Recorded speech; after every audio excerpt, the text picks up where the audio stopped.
అపోస్తలులను యేసు పిలిచి నన్ను వెంబడించమని.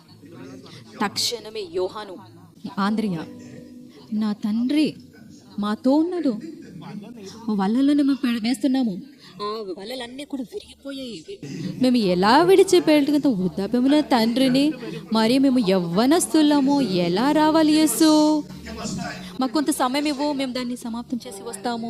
ఎప్పుడైతే యేసు చెప్పినాడు నన్ను వెంబడించము, అంతే, అక్కడ ఫుల్ స్టాప్, అంతే, ఇంకా వేరే మాట లేదు, ఇంకా మరలా అందులో వేరే మాటలే లేవు. మీరు విడిచిపెట్టేసి మీరేం చేయాలనుకుంటారు దాన్ని ఆరంభించండి. మీ పూర్ణ హృదయముతో తండ్రిని వదిలేని, తల్లిని వదిలేని, అన్నిటిని విడిచిపెట్టండి. ఎప్పుడైతే దేవుడు పూర్తి పరిచర్య కొరకు నన్ను పిలిచినప్పుడు నాకు అలా ఎలా అనిపించిందంటే, దేవుడు చాలా క్రూరుడుగానే అనిపించింది.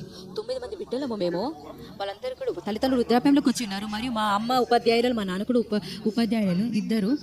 మా అమ్మ పాఠశాలకు వెళ్తున్నది, నేను నా ఎంకామ్ చేశాను. నేను సంపాదించి వారికి సహకరించి కుటుంబాన్ని పోషించాలి అనుకున్నాను, మరి పరిచర్యకి రావాలి అనుకున్నాను. నేను అలా వేచి ఉన్నట్లయితే బెరాక ఇప్పుడు ఉండేదే కాదు, మీరు ఇక్కడ ఉండేవారు కూడా కాదు, ఏసీ కూడా ఉండేది కాదు, కుర్చీలు కూడా ఉండేవి కావు, టై కూడా ఉండేది కాదు, సూట్ కూడా ఉండేది కాదు.